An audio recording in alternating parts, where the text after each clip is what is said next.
Bonjour à tous, j'espère que vous allez excellemment bien et aujourd'hui on va parler médias, on va revenir sur les audiences de la semaine dernière, c'est-à-dire de la semaine entre le 19 avril et il faut que je note bien parce qu'à chaque fois je note jamais les dates, donc du 19 avril au 25 avril. Voilà, précisément, donc ne me parlez pas des audiences de la semaine prochaine, enfin de la semaine d'après, parce que je n'en parlerai pas dans cette vidéo. N'hésitez pas à vous abonner à la chaîne, à réagir dans les commentaires, à me dire si vous avez aimé, pas aimé, ce que vous avez vu à la télévision, ce que vous pensez de ces audiences que je vais vous annoncer. N'hésitez pas à mettre un pouce bleu, n'hésitez pas également à partager cette vidéo si vous pensez qu'elle peut intéresser votre entourage. Et ben c'est parti, parce que c'est une petite semaine. Au niveau audience, on va pas se mentir, il s'est pas passé grand chose. Ça a été un petit peu compliqué pour moi même pour trouver des tops et des flops. C'était surtout des audiences assez moyennes en fait pendant cette semaine.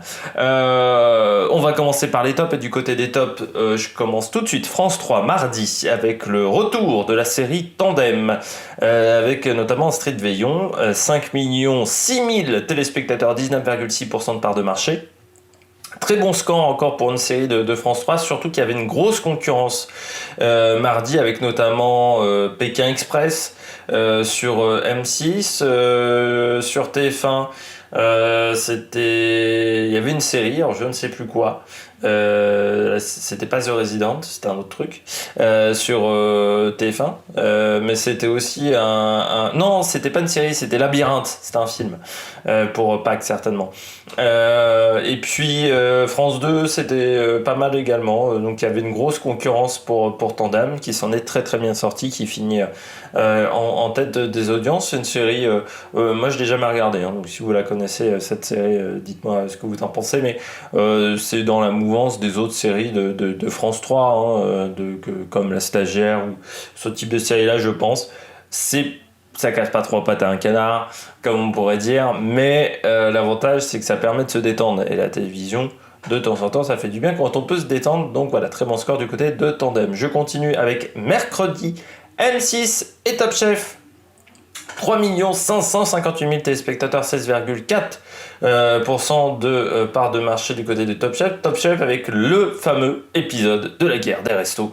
Toujours un moment important qui a été adapté. Ça, j'ai trouvé que c'était pas con de leur part de s'adapter à la crise sanitaire. C'est-à-dire que là, il fallait faire des plats à emporter pour cette guerre des restos. Mais on sait que c'est toujours un épisode marquant de chaque saison de Top Chef. Cette guerre des restos avec... voilà, c'est toujours un moment de tension, c'est un moment récurrent et qu'on apprécie. Et puis cette année, Top Chef, ça marche quand même très très bien. On n'a pas quitté, je dirais, on n'est pas passé en dessous des 15% de part de marché cette année pour Top Chef. Vraiment très très gros score, très régulièrement en tête des audiences également, hein, pour M6. Pourtant c'est un programme qui n'est pas tout jeune, mais la Covid peut-être fait également son travail avec le fait qu'on ne puisse plus manger dans les restaurants et que les gens ont envie de voir des beaux plats, des belles présentations de plats et en ont marre de leur plat Picard ou de leur plat Marie tout préparé, je ne sais pas, mais il y a des très très belles audiences cette année, et pour un programme qui a maintenant plus de 10 ans, hein, je crois, Top Chef. C'est vraiment très très bien. Et puis toujours, je dirais qu'il y a toujours un gros travail également c'est très très bien réalisé, Top Chef, moi je trouve. Les plats sont vraiment bien mis en avant, il y a un vrai travail de réalisation au niveau des caméras, et c'est bien aussi de le souligner que la télé c'est du son, c'est de l'animation, mais c'est aussi de l'image, et c'est très très bien filmé, je trouve, Top Chef depuis plusieurs années. C'est un programme qui vraiment, moi je trouve que la manière dont sont mis en avant les plats, la manière dont sont mis en avant les candidats également, au niveau journalisme derrière, au niveau équipe derrière, c'est aussi du bon travail. Je termine du côté des tops avec TMC jeudi et la rediffusion du film Black Panther. 1 707 000 téléspectateurs, 8,7% de part de marché, très proche d'envoyé spécial notamment. Black Panther, Pas vraiment une surprise, hein. Film Marvel, film en plus, voilà, avec l'acteur qui jouait le rôle principal qui est mort, il n'y a pas si longtemps que ça encore. Film qui n'a pas encore été énormément rediffusé, c'est peut-être simplement la deuxième diffusion à la télévision de Black Panther. La première fois c'était un dimanche soir sur TF1, c'est peut-être seulement la deuxième diffusion, pardon. Diffusion de ce film. C'est un film qui est marquant pour l'univers Marvel. J'espère ne pas me planter, parce que j'ai une méconnaissance totale de tous ces trucs-là. Moi, la science-fiction, je ne supporte pas.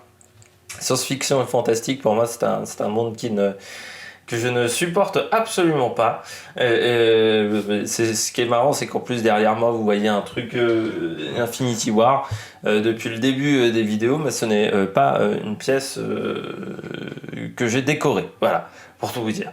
Sinon, il y aurait une photo de Olivier Panis derrière. Mais donc, Black Panther, oui, c'est pas forcément la série, enfin, c'est pas forcément les types de films que je regarde, mais ça ne m'étonne pas. C'est un film voilà, qui n'a pas été souvent diffusé, qui est encore assez récent, qui est très marquant. Je dirais, entre les films qui sont sortis depuis 2015, je pense que c'est l'un des films les plus marquants du cinéma de ces 5-6 dernières années. Donc ça ne m'étonne même pas. Et puis jeudi, il n'y avait pas forcément non plus énormément de choses à se mettre sous la dent. Je n'ai mis que 3 tops. Je vais vous dire pourquoi je n'ai pas mis d'autres programmes. Par exemple, Pékin Express, c'est pas mal, mais ça s'est fait battre. Ça finit, je crois, 3e au niveau des audiences. Donc voilà, The Voice. Bah, c'est un peu compliqué pour The Voice en ce moment, donc c'est pour ça que je n'en parlerai pas plus dans cette vidéo. Koh-Lanta, pareil, depuis qu'ils ont rencontré Capitaine Marlowe, c'est un petit peu en difficulté. Et du côté de Léo Mattei, certes, ça fait un bon score global. Par contre, sur les cibles, c'est vraiment pas bon. Et ça fait les mêmes scores qu'Alice Nevers. Alors, je ne sais pas si ils vont arrêter la série comme Alice Nevers. Ça m'étonnerait parce que Léo Mattei fait un petit peu partie d'un package Jean-Luc Reichmann. C'est-à-dire que Jean-Luc Reichmann présente les 12 coups de midi qui font des excellents scores en termes d'audience par rapport à Tout le monde veut prendre sa place. Et en fait, Jean-Luc Reichmann reste sur TF1 parce qu'il peut faire le Léo Mattei. C'est un peu un package. Donc ça m'étonnerait que ça s'arrête, mais les scores ne sont pas exceptionnels, contrairement à ce que met en avant TF1 sur les réseaux sociaux, parce que j'ai vu le groupe TF1 mettre les audiences vendredi, dire excellent score, il ne parlait pas des cibles, parce que sur les cibles c'est pas exceptionnel, et par rapport à Gloria, notamment Balthazar et je pense la prochaine série HPI qui va être diffusée, là j'enregistre mercredi, donc ça sera diffusé le 29 avril, je pense que les scores seront bien meilleurs pour ces 3 séries là. On passe au flop. Du côté des flops, je commence avec lundi, TF1, on me l'a réclamé dans la vidéo du Tour de Romandie. Oui, je parle de Clem, 4 54 000 téléspectateurs, 16,3% de part de marché. C'est pas très bon parce qu'ils se font battre par Meurtre au Paradis, et on peut pas dire que Meurtre au Paradis soit la série la plus bankable. Meurtre au Paradis qui est pas une mauvaise série, mais alors c'est la série où il y a eu le plus de changements d'acteurs au monde. D'ailleurs, je ne sais même plus qui est l'acteur principal. Hein. J'ai vu les premières saisons de Meurtre au Paradis. Je trouve que c'était pas mal fait. On avait bien l'humour britannique dans la première saison, pour tout vous dire. Et puis, moi, je suis assez friand de séries policières, donc je trouvais ça pas mal. Le problème de Meurtre au Paradis, c'est qu'il y a eu tellement de changements d'acteurs que là, je m'y retrouve absolument plus. Alors Clem, pourquoi ça fait pas énormément d'audience? Puis pour tout vous dire, les épisodes de lundi, là, ça a été catastrophique. Lundi, le score, ça sera déjà, je peux déjà vous le dire, ça sera dans le top et flop audience de la semaine prochaine. Clem, encore. Bah tout simplement parce que dans cette série-là, je parlais de Meurtre au Paradis, mais alors là, les changements d'acteurs, changements d'histoire, flashback dans tous les sens. La fille, maintenant, la comédienne qui joue Clem doit avoir, je sais pas, 30 balais. Mais elle a un môme de 16 ans. Enfin, il y a des trucs qui sont très incohérents dans cette série. Et je pense qu'au bout d'un moment, ça perturbe les gens. Et puis, les acteurs qui étaient appréciés des téléspectateurs sont tous partis. Mais il y a eu trop de changements d'histoire. Au départ, c'était intéressant cette série-là, Clem, parce que c'était une série où on parlait d'une fille, un peu série d'adolescents, série, on va dire grand public, où on parle d'une fille, voilà, qui va être enceinte à 16 ans. Voilà, aujourd'hui, maintenant, elle est conseillère dans un cabinet d'avocats, je crois, de ce que j'ai vu des images.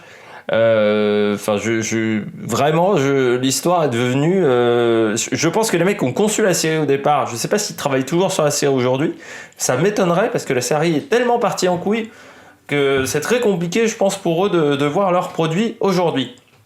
Je continue avec mardi, TMC, Martin Veil, les documentaires de Martin Veil, et pourtant j'aime les documentaires de Martin Veil, mais ça n'a fait que 574 000 téléspectateurs, 2,4% de part de marché, c'était sur le bien-être animal.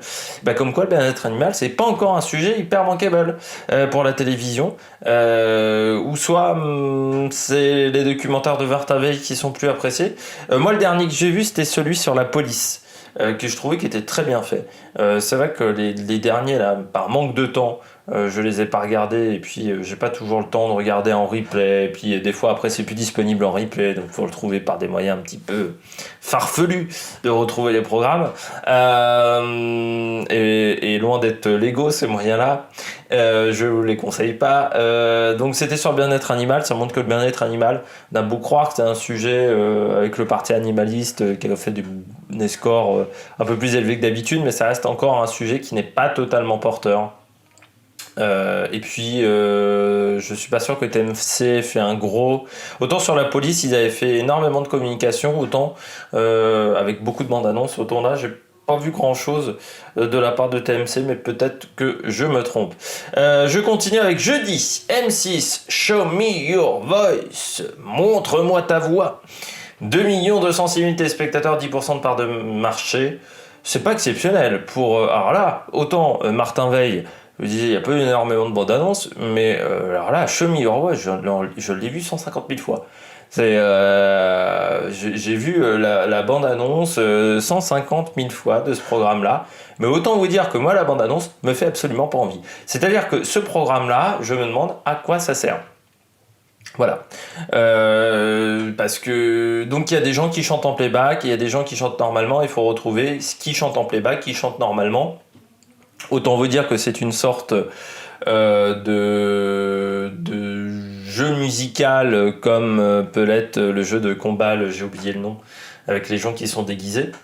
Avec les stars qui sont déguisées, il faut retrouver qui est caché derrière le déguisement. Bah là c'est un petit peu pareil, c'est un petit peu le même principe, c'est très similaire. Là faut trouver si la personne elle chante normalement ou si elle chante ou c'est pas elle qui chante. Ouais, qui est super. En plus ils ont mis je crois les personnes les plus chiantes du monde dans le jury, notamment Philippe Lelouch, qui a donc la particularité, Philippe Lelouch, d'être à la fois sur AMC Découverte et M6 le même jour. Là, j'appelle ça du talent. Au niveau des programmateurs de chacune des chaînes, c'est du génie. Surtout que Top Gear, ils auraient pu décaler, ou je sais pas, mais je trouve ça stupide à chaque fois. Je trouve que 10% de part de marché pour un programme, on a mis beaucoup d'argent sur ce programme de la part de M6, c'est pas incroyable. Puis j'ai peur que ça s'effondre dans les semaines à venir. Et je termine avec dimanche. Gulli, E égale M6, Family. 0,6% de part de marché, simplement 162 000 téléspectateurs. E égale M6, alors, premièrement c'est un programme qui a vieilli. Deuxièmement, Matt Lesguy a quand même plus d'une casserole aux fesses avec... alors faut savoir que Matt Lesguy fait partie de ces journalistes qui adorent faire des ménages avec des grandes entreprises. Il se cache même pas parce qu'il fait des pubs, c'est Colgate ou Signal pour le brossage électrique là. Moi ça me gêne énormément pour tout vous dire, surtout sur une chaîne pour enfants, sur des programmes vraiment plutôt pour les enfants, ça me gêne parce que autant les adultes, on le voit, qui fait de la publicité pour d'autres trucs, autant les enfants peuvent se faire avoir de cette manière. Donc voilà, et puis E égale M6 Family. Déjà, E égale M6 ne marche plus des masses, il faut le dire, sur M6. Alors, cette version-là sur Gulli n'a jamais marché. Peut-être que Matt Lesguy connaît du monde pour rester à l'antenne, parce que il n'y a aucun problème il n'y a aucun programme avec Matt Lesguy à l'antenne qui fait de l'audience. Donc je suis assez étonné qu'il soit encore à la télévision aujourd'hui en 2021. On passe tout de suite au Baromètre Access pour finir cette vidéo, qui sera donc encore une fois assez courte. Je commence par N'oubliez pas les paroles. N'oubliez pas les paroles en baisse.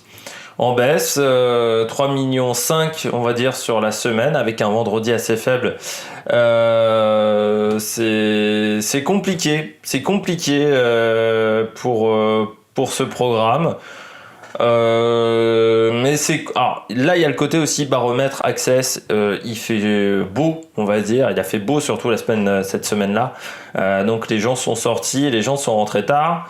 Ok, mais je trouve quand même que le programme a du mal à s'en sortir en ce moment. C'était le même cas l'année dernière, hein. Il faut se souvenir également, n'oubliez pas les paroles. Alors est-ce que Nagui propose des choses et que on lui dit à chaque fois niette, comme ça avait été le cas pour Tout le monde veut prendre sa place, et c'est pour ça qu'il a décidé d'arrêter l'animation de Tout le monde veut prendre sa place. Mais je trouve qu'aujourd'hui, n'oubliez pas les paroles, ça marche pas des masses. Alors est-ce que Demain nous appartient en profite?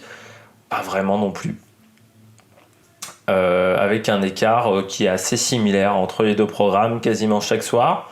Donc j'en ai déjà beaucoup dit sur Demain nous appartient, donc je vais pas me répéter. Quotidien en baisse également, 1,9 million on va dire sur la semaine, et puis 1,7 million vendredi. Actualité peut-être pas extrêmement forte en ce moment du côté de Quotidien. On est un peu sur une année faiblarde au niveau des élections, et que les régionales, l'année prochaine, ça sera une grosse année, parce qu'il y aura normalement les élections présidentielles, à part s'il y a un putsch. On ne sait jamais, des militaires avec valeurs actuelles, comme ça, avec des petits panneaux. Mais du côté de Quotidien, ouais, en baisse, peut-être aussi que les gens commencent à se lasser. Il faudra peut-être donner un petit coup de neuf à ce programme-là, hein, parce que Quotidien, c'est la 4e année. Et il y a eu peu de changements depuis le départ de ce programme, c'est un peu toujours la même chose. Peut-être également des invités un peu trop consensuels. Et c'est vrai que quand on regarde Quotidien, on s'attend pas à voir certains invités. C'est vrai que cette année, je trouve qu'il y a eu un peu du cirage de pompe TF1 en règle de la part de Quotidien, et c'est un petit peu décevant pour un programme de ce type. Il faisait pas ça avec Canal+, notamment, Yann Barthès. Je continue avec C'est à vous en grosse baisse. Alors je regarde pas C'est à vous régulièrement, donc est-ce qu'ils étaient en vacances? Mais ça a fait entre 600 000 et 822 000 téléspectateurs, donc quasiment la moitié moins d'audience que d'habitude. Donc je sais pas ce qui s'est passé du côté de C'est à vous, mais peut-être des vacances pour l'équipe d'Elisabeth Lemoine. TPMP, dans la moyenne 2021, 1 450 000. Donc l'écart qui se réduit avec Quotidien. Parfois même la première partie de Quotidien, la première partie de TPMP, quand on découpe en portions, sont très très proches, aux alentours de 100 000 d'écart entre les deux programmes.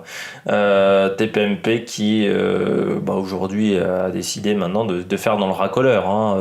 Là maintenant il se cache même plus. Autant Hanouna qui se cachait peut-être il y a encore 2-3 ans, autant maintenant là il fait du racoleur quand on a un débat avec Sarah Frézou et je sais plus quel avocat à la con qui l'a trouvé. Sarah Frézou des Anges de la télé-réalité, je crois me rappeler, qui a également présenté d'autres programmes, et qui dans cette affaire des Anges de la télé-réalité, prostitution, on ne sait pas trop ce qui se passe, alcoolisme, drogue, production véreuse, enfin la magie de la télé-réalité. Et puis je termine avec La meilleure boulangerie de France, qui était dans sa dernière semaine de diffusion, entre 2 millions et 2,3 millions de téléspectateurs. C'était les finales nationales. Je pense que La meilleure boulangerie de France, si vous retirez une semaine de programme, on aurait peut-être une audience qui restera un peu plus stable au fur et à mesure des semaines, parce que là c'est vrai que depuis 2 semaines il y a une petite baisse, donc peut-être qu'avec une semaine de moins ça pourrait être pas mal. Et puis les Marseillais 750 000 en légère baisse, mais toujours un très très bon score. On passe au bilan global. TF1 qui continue à faire du audio, 19,4% de part de marché, c'est très faible pour TF1 avec moins 0,9. Encore une fois, gros problème avec les primes. Clem, The Resident, Labyrinthe qui n'a pas fait le film, un gros score. Même Valérien qui a fait 21% de part de marché. Voilà, ça manque de... Quand les prime time ne marchent pas beaucoup, c'est toujours compliqué pour TF1. France 2 en hausse à 14,7% de part de marché, plus 0,6 points. France 3 faible, 8,8. Non, j'ai dû me gourer, c'était pas 8,8, peut-être plutôt 8,4. Je ne sais plus, la semaine dernière c'était combien que je retrouve. C'était donc 8,9, donc c'est 8,5 pour France 3, je me suis trompé en écrivant. M6 9,6 Petite baisse pour M6, mais qui reste quand même un très très bon niveau. Show Me Your Voice n'a pas aidé. Voilà. Tout simplement pour l'audience globale. France 5 également en baisse. Je sais jamais si je dois le mettre dans la TNT ou dans les chaînes traditionnelles France 5. Donc là, je l'ai mis dans les chaînes traditionnelles. 3% de part de marché. Une baisse de 0,4 points. On passe du côté de la TNT. La TNT en hausse en majorité, notamment TMC. Les inédits de quotidien ont fait du bien. W9 et C8 également en hausse. Par contre, deux chaînes en baisse. Gulli d'un côté. Mais Gulli qui aujourd'hui est une chaîne un peu tristoun, il n'y a plus grand chose sur Gulli. Et puis RMC Découverte baisse de 0,4 points pour cette chaîne qui passe donc sous les 2% de part de marché. Là aussi c'était une chaîne qui était très prometteuse, je trouve, RMC Découverte, et qui c'est un peu c'est un peu contenté de leur audience, n'a pas vraiment évolué dans les programmes, dans la manière de faire. Et c'est vrai qu'aujourd'hui c'est une chaîne qui est un petit peu triste, je trouve, alors qu'elle était très prometteuse quand elle était arrivée sur la TNT en même temps que la chaîne L'équipe. J'espère que vous avez aimé cette vidéo, n'hésitez pas à vous abonner à la chaîne, n'hésitez pas à réagir dans les commentaires, n'hésitez pas à mettre un pouce bleu, n'hésitez pas à partager la vidéo si vous pensez qu'elle peut intéresser votre entourage. Et puis nous, on se retrouve pour de nouvelles aventures sur la Meg Production. Ciao ciao.